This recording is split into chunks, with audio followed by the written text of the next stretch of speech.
And our next topic is the Indian Constitution, a brief history.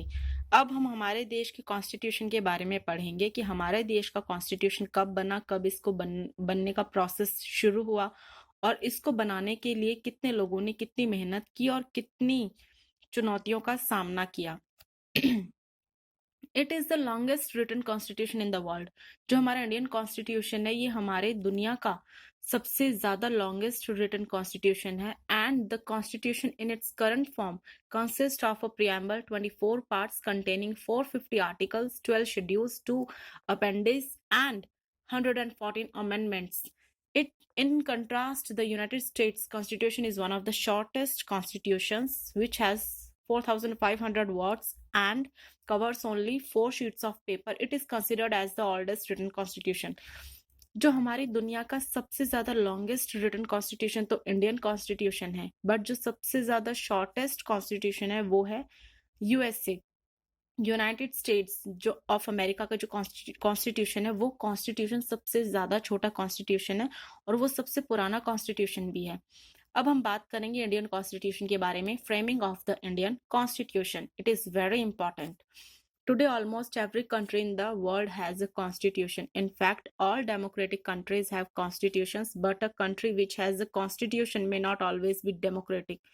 During the British colonial rule, India did not have a constitution. The country was running according to the laws made by the British Parliament. The people had to follow the rules even though they had not been involved in their making. इस दुनिया में अब तक जितने भी देश हैं सभी देशों का अपना कॉन्स्टिट्यूशन जरूर है और जितने डेमोक्रेटिक कंट्रीज हैं उनका भी अपना कॉन्स्टिट्यूशन है, लेकिन ये जरूरी नहीं है कि जिस देश का कॉन्स्टिट्यूशन है तो उस देश की जो कंट्री है वो कंट्री भी डेमोक्रेटिक होगी।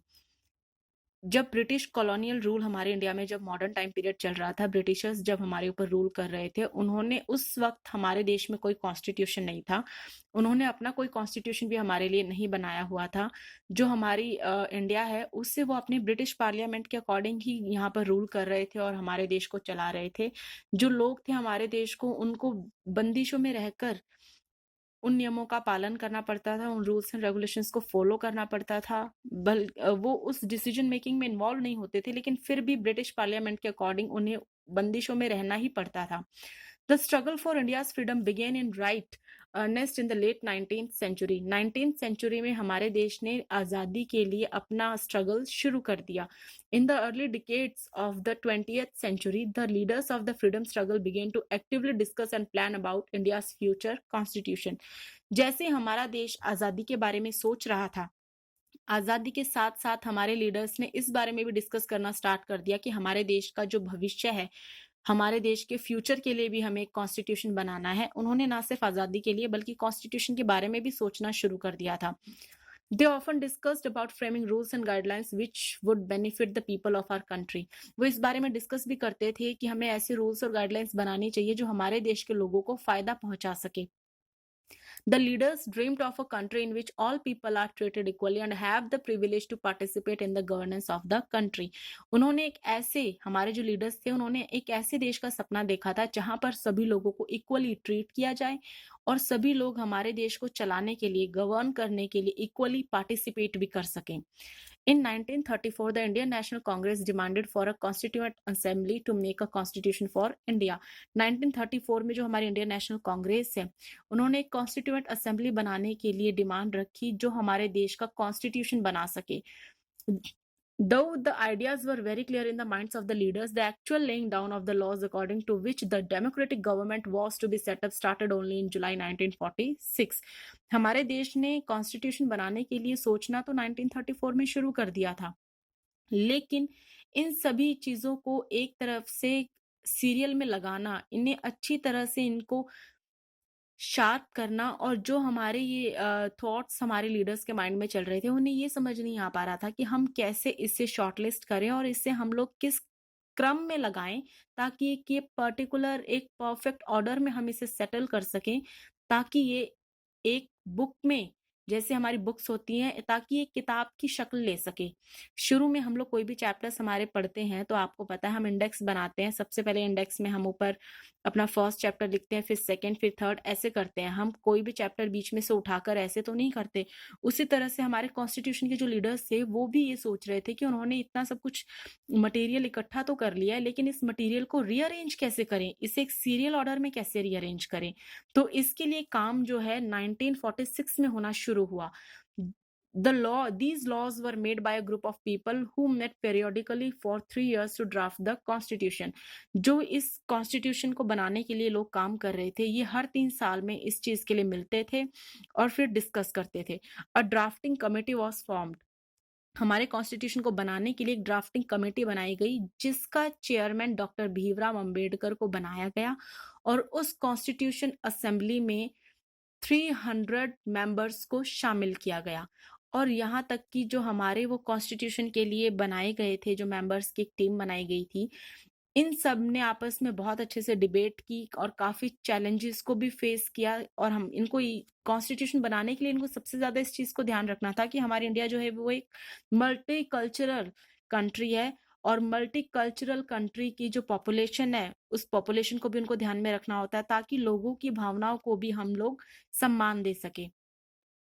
Challenges before the constituent assembly. आपको पता है कोई भी अगर आप नया काम करते हो, उस काम को करने में आपको चैलेंजेस बहुत फेस करने पड़ते हैं। उसी तरह से जब हमारा कॉन्स्टिट्यूशन बन रहा था तो हमारे कॉन्स्टिट्यूशन को भी बनते हुए बहुत सारे चैलेंजेस फेस करने पड़े। अब हम डिस्कस करेंगे ऐसे कौन से चैलेंजेस थे जो हमारे कॉन्स्टिट्यूएंट असेंबली को फेस करने पड़े। First, people belonging to various communities live in our country, speak different languages, follow different religions, and belong to distinct cultures. This diversity had to be kept in mind while making the constitution. जो हमारे देश है उसमें बहुत सारी communities रहती थी, वो डिफरेंट लैंग्वेजेस बोलती हैं, डिफरेंट लैंग्वेजेस होती हैं उनकी, वो डिफरेंट रिलीजन को फॉलो करते हैं, उनका कल्चर भी डिफरेंट होता है। तो इस डाइवर्सिटी को माइंड में रखकर कॉन्स्टिट्यूशन को बनाना था, क्योंकि हम लोगों को सभी लोगों की धार्मिक भावनाओं की रिस्पेक्ट करनी है। हम ऐसा कोई कॉन्स्टिट्यूशन नहीं बना सकते थे जो किसी एक पर्टिकुलर रिलीजन को हर्ट करे या उन लोगों की फीलिंग्स को हर्ट करे।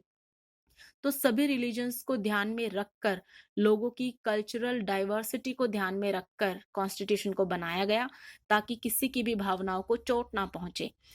सेकेंड था, at the time when the constitution was being framed, the country was going through the turmoil of partition into India and Pakistan. दूसरा सबसे बड़ा चैलेंज ये था कि जब कॉन्स्टिट्यूशन बनाया जा रहा था उस वक्त हमारा देश 2 हिस्सों में बट गया, इंडिया और पाकिस्तान। ये पार्टीशन हो गया, जिससे बहुत सारे लोग जो थे वो पाकिस्तान चले गए, और पाकिस्तान से कुछ लोग ऐसे थे जो हमारे इंडिया में रह गए। The biggest challenge was to settle them and provide them with a future. सबसे बड़ा चैलेंज ये था कि इन्हें हमें कैसे सेटल करना है और इन्हें हमें एक अच्छा फ्यूचर भी प्रोवाइड करना है। थर्ड जो बड़ा चैलेंज था वो चैलेंज ये था कि जो कुछ कंट्रीज थी, some of the states could not decide whether to join India और पाकिस्तान। कुछ स्टेट्स ऐसे भी थे जो अंग्रेजों ने उन पर रूल नहीं किया था, लेकिन वो हमारे देश का हिस्सा भी नहीं थे और वो पाकिस्तान का हिस्सा भी नहीं बनना चाहते थे। तो हमें ये भी ध्यान रखना था कि कभी वो लोग अगर हमारे देश में आकर रहना चाहें और हमारे देश में मर्ज होना चाहे, तो हमें कॉन्स्टिट्यूशन को इस तरह से बनाना है ताकि वो उन लोगों के लिए भी बहुत अच्छा फ्यूचर उनको प्रोवाइड कर सके। These states were not the part of British India and were free to join either of the two countries. Integrating all the states to make a new nation was a huge and difficult task. तो इसके लिए भी ये बहुत difficult task बन गया था। Next challenge था हमारा, the socio economic conditions of the vast majority of people was very dismal. Poverty and unemployment as well as emotional upheaval were rampant. सबसे बड़ा रीजन तो ये था, हमारी सोशियो इकोनॉमिक कंडीशन जो थी वो बहुत खराब थी। जब हमारा देश आजाद हुआ था उस वक्त हमारे देश में गरीबी और बेरोजगारी बहुत ज्यादा थी। तो ये भी हमारे लिए एक चैलेंज था कि हमें पॉवर्टी को भी और अनएम्प्लॉयमेंट को भी खत्म करना है। तो हमें कॉन्स्टिट्यूशन ऐसा बनाना होगा जो गरीबी और बेरोजगारी को भी दूर कर सके। नेक्स्ट चैलेंज था, reeling under centuries of colonial rule, Indian society suffered from innumerable social, political, economic and gender inequalities.